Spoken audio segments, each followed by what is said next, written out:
Thank you very much. Please, thank you very much. That's so nice. That means you like us, and we like you. And it has been a great period of time for our two countries. I want to thank you, Ambassador Harris. We put you here recently because we thought it might be a spot where we need somebody with great talent, and you've displayed that in our military for many years. We really appreciate it very much. Thank you, Ambassador.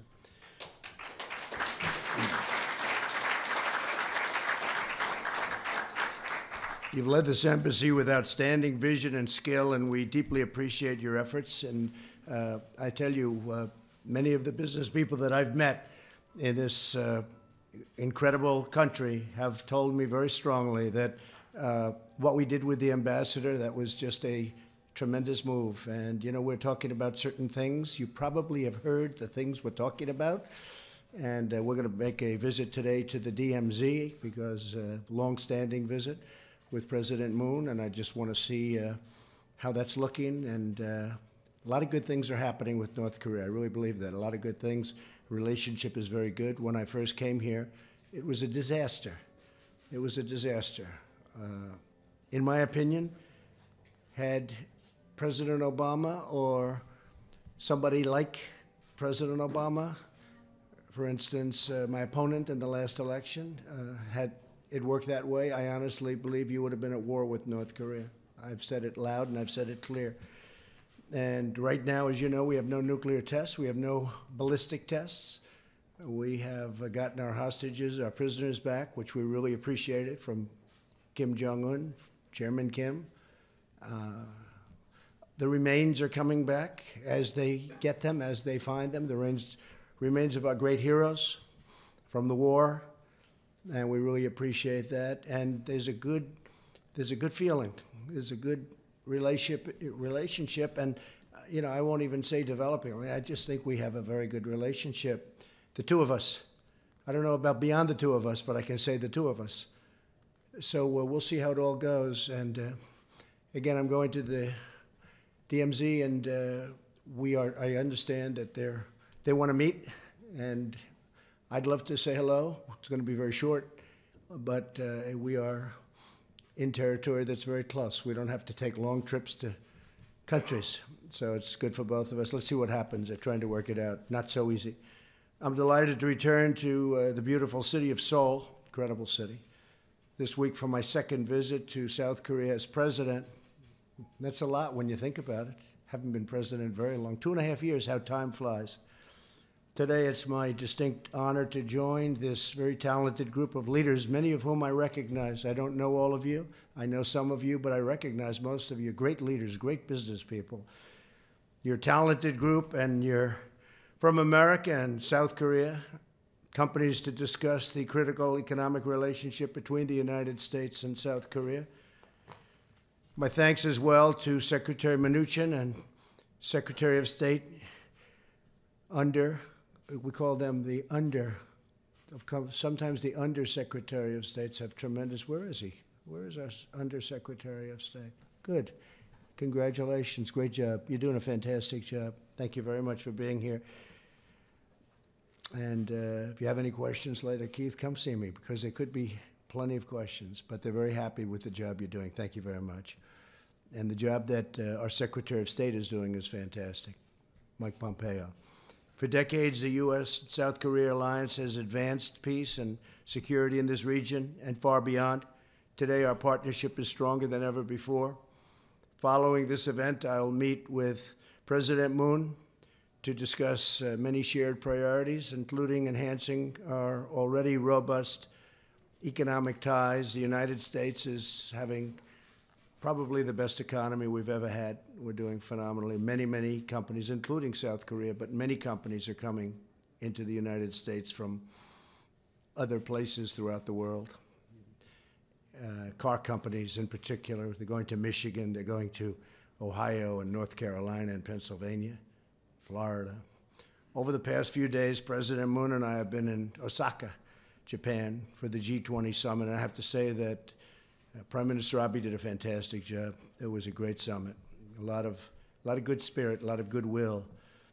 And that brings really very importantly, the world leaders together, each to discuss some of the most important economic opportunities and challenges facing our nations, and one-on-ones are very important. When you have individual complaints, I'm sure most of you haven't heard, but I met with President Xi of China. I know you didn't hear about that. But we had actually a very good meeting, a really good meeting, I think. So we're continuing with our discussions on a trade deal. We'll see what happens. Good chance. During the summit, I shared the pro-growth policies that have helped the United States achieve extraordinary economic success and called on all G20 members to cooperate based on the principles of fairness and reciprocity. Such an important word. Maybe my favorite word of all is reciprocity. The United States and South Korea have made great progress in reducing our trade imbalance and unleashing new prosperity for both of our countries. And as you heard your great ambassador and our great ambassador say, we've reduced the number by about 60%, which is pretty great. Good for both countries, actually. Last year, we reduced the trade deficits of goods between the United States and South Korea by more than 20%, and that number is moving very rapidly along. And we announced a totally renegotiated United States-Korea trade deal, which went into effect this last January 1st. And that was something that looked like it wasn't going to be happening, and we got it done.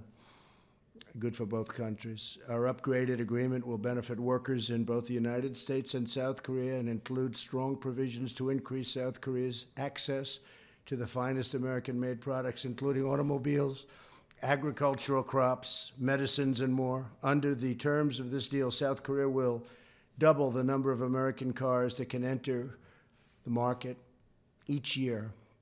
So the car companies are very happy with it, and it gets to be just much more fair.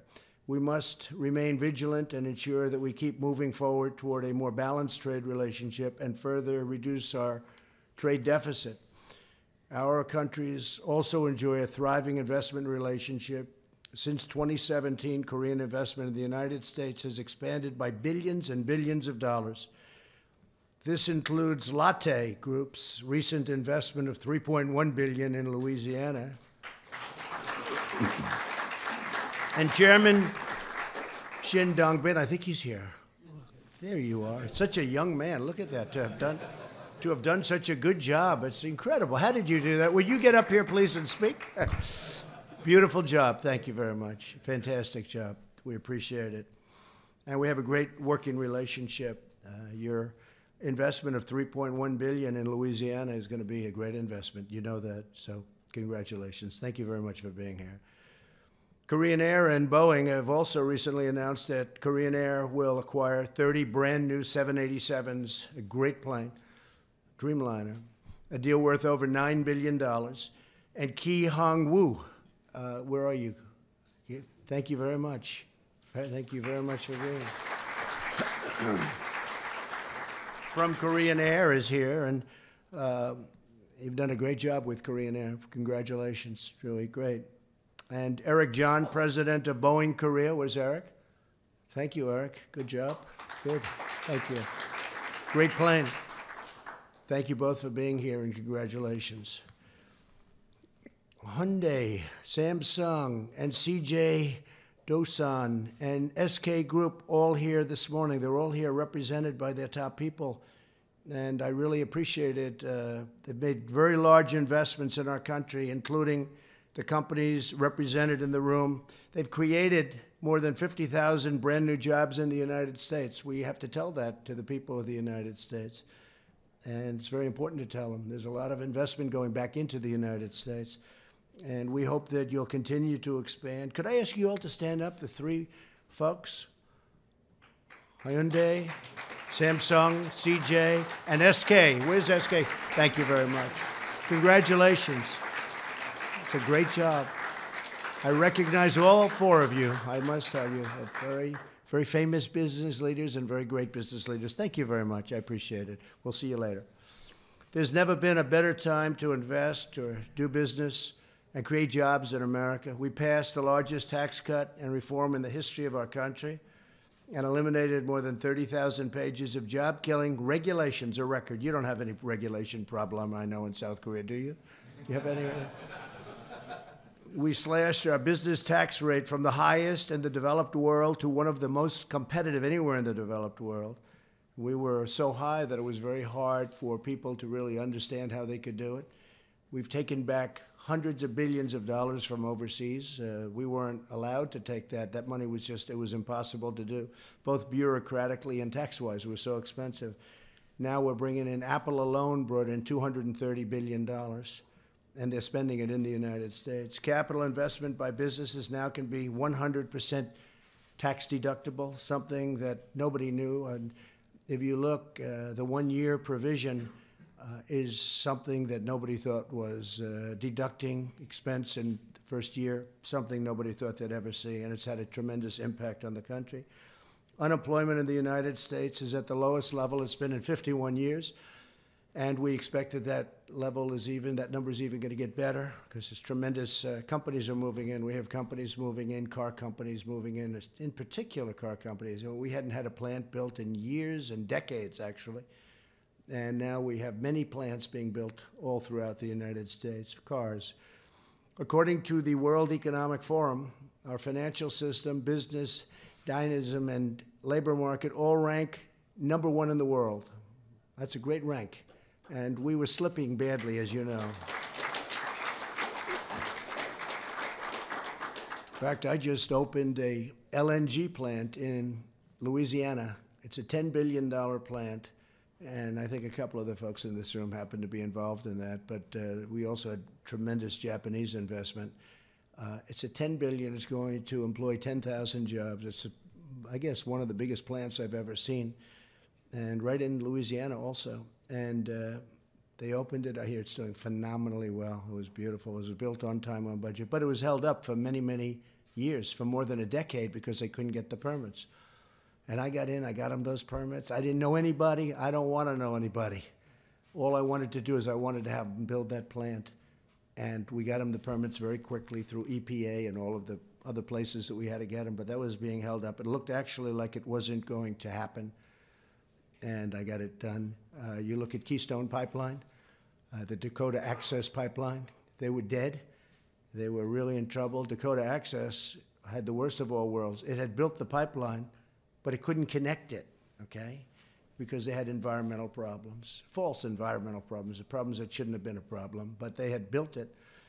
And I was actually going to say maybe the country should have a piece of the action. Steve, we could have said, listen, give us half of the profits for the rest, and we're going to give you that final permit, right? I could have done that. We can't revert back to my business days. Can't do that. But we got it approved for them. We got the permits, and they were able to connect, and they immediately opened. And the Keystone, as you know, is one of the biggest anywhere, and that's been under consideration for a long time. And we got it approved in my first few days in office. The head of the big company, the pipeline company, they're actually based in Canada, which a little saddens me, but we have a very good relationship with Canada. We just made a deal with Canada and Mexico, which is a tremendous trade deal, and hopefully we'll get that passed soon in Congress. But the head probably said, gee, I couldn't get it for years and years. I couldn't get my permit. Now Trump gets elected, I get my permit. And you people as great businessmen know what's going to happen. He's sitting there, and he will be inundated now with every consultant that worked on the project for the last 10 years, and they're all going to want these massive fees. They're going to want millions of dollars because they're going to say that they did such a good job, but I never spoke to any of them. I don't want to speak to any of them. They didn't do a damn thing, and they're going to get millions of dollars, right? And everyone in this room knows what I'm talking about. But it's one of those things. We don't want to have that situation happen. But we got Keystone approved. We got it approved early, and going to be a tremendous pipeline. Economic growth is now over 3%, and for the first quarter, which is always our worst quarter, it's always down around 1, less than 1. It was 3.2%, which is shocking. We are taking in tremendous dollars from China with the tariffs of goods, $250 billion at 25%. That will remain under our deal until we have a new deal, and then we'll see what happens, whether it's more or less or whatever. We'll see what happens. We were very close to having a deal with China. And then, unfortunately, things happened, and the deal didn't happen. But we're now back on track, so we'll see what happens now. We started it up. We had a very good meeting. We really had a great meeting yesterday. And I like President Xi a lot. I consider him a friend, but I like him a lot. I've gotten to know him very well. He's a strong gentleman, right? Anybody that is a strong guy, tough guy, very smart, and loves China. And I love the United States. All of this is just the beginning to really I just wanted to have a group of the leaders. I didn't know they were going to get, you're not just South Korean leaders, you're world-renowned leaders. You have done things that are incredible. I mean, some of the companies. I happened to fly over a building. It was one of the largest buildings I've ever seen. Samsung was one of the largest buildings I've ever seen. And it was a manufacturing building. And you know what I'm talking about, right? I looked, I said, what the hell is that? It was acre on acre, except it was piled up. How tall is that building? Like 12 or 10 stories? Next time you come to Korea. I want to see it. I want to see it. I want to get some ideas, because this was laid up on top. We usually just go in one direction. It was really great. And I must tell you also, I said, what is that beautiful building? And that was your great tower. Latte Tower was beautiful. Loved the design. I said, it's pretty, hard to miss it, right? We're flying in. It wasn't like, oh, gee, what's that? But I knew immediately. I knew it from even pictures. But that's a beautiful tower, and I know it's done very well. Congratulations. Beautiful job. It's nice to build them nice, right? It doesn't cost that much more. I try to explain to friends of mine. I have a competitor in New York, and he builds very inexpensively, and then he wonders why we get higher rents and why we get higher condo prices. And I look at his building. He said, what the hell's going on? He has windows that are so little because he saves $2. He saves nothing. I mean, sometimes a wall is more expensive than a window. Sometimes brick and mortar is more expensive than glass. So you make them big. You have nice, big, fat windows, and you have certain things. But you folks have done a great job, really great. Thank you very much. But this is all just the beginning. We're going to have a lot of great relationship with South Korea. I think I've done a good job in stability. I can say the ambassador came when he met me at the airport yesterday. He said when he first came here, people were nervous. A lot of bad things were happening. A lot of bad things with missiles flying over Japan. And they weren't too thrilled in Japan either, by the way. And now you don't have that. And people aren't feeling the same way that they felt when I became president. When I became president, it's hard to believe, 2.5 years ago, I became president. And probably the biggest thing was Kim Jong-un and the problems that you were having with them. And a lot of bad things could have happened, could have gone very bad, very fast. And as you know, we took a very tough stand, and so did he. And then all of a sudden, we came together. And I was asking other people, have you ever spoken to him? They said, no. I said, how could you not speak to him? You didn't speak to him. You don't lose anything by speaking. And we did ultimately speak, and we got along great. But it's a lot different now. The ambassador was telling me, he said he got here, and people were very nervous. They were having drills, many, many drills all the time, drills. To get undercover. And you don't have that anymore. So let's see what happens. Nothing's final. Got a long way to go. But this is a situation that could have been really bad. You know, at home they think that I'm a sort of a tough warmonger. I'm a warmonger. They thought that when I got elected, within the first year we'd be in World War III. And I'm really the opposite of a warmonger. But we've built our military now. It's stronger than it's ever been, brand new. I mean, we spent if you think, we spent $716 billion this year, $700 billion last year. And this year we're going for actually even more than that, potentially. And we have brand new fighter jets, brand new ships, brand new military equipment for the soldiers, very important. Can never forget that. All brand new. We were very depleted from fighting wars all over, fighting in the Middle East for 19 years in the Middle East, just being there. And we're now, you probably heard, we knocked out the caliphate as soon as I got in. I knocked them out very quickly, very quickly. Once we started, it was a very quick operation. We have the greatest military in the world. There's nobody close. We have the greatest equipment in the world, missiles and planes and everything else. The F-35 fighter jet, which is the hot one now. I was talking to one of the pilots. These guys are central casting. There's nobody in Hollywood that looks like these people with their crew cut, boom, under the eyes, the whole thing. I speak to this guy. I said, how good is the F-35? Very good, sir. How does it compare to so-and-so, another country? Well, they have a basic problem, sir. They can't see it. It can be right next to them. They can't see it. I said, that sounds good. They say it's really hard to win when they can't see the plane. It's really stealth, and it's really great. And by the way, you're ordering those planes in addition to a lot of Boeings, but you're ordering those planes. So I just want to tell you that you're our friend. I've had a tremendous relationship. President Moon has treated me and our country with great respect, which I appreciate, because we're doing a lot for you. We're doing a lot. We're spending a lot of money, and money that hasn't been reimbursed. And they're agreeing to reimburse us for some of this, because the cost is astronomical. We have 42,000 soldiers. We've had them for many years. And we're working on that, and it's really working along well. But most importantly, we're doing the job. And you're going to have a very safe country, and it's already a great country. And it's an honor to be with you, especially so many people that I know and that I recognize. A lot of people don't. A lot of people don't know there's great business genius. They don't understand what that means, but we understand what business genius is. People say, how come so-and-so is always successful? Because he's a business genius. It's one of those things. It's a talent, just like baseball is a talent, or golf is a talent, or anything. We had recently the U.S. Women's Open at my course in Bedminster, New Jersey. And I think 9 of the top 10 finishers were from South Korea. Do you know that? 9 of the top 10. I said, what's going on over here? So I want to just thank you. You have a great country, and it's an honor to be with you. Thank you all very much. Thank you.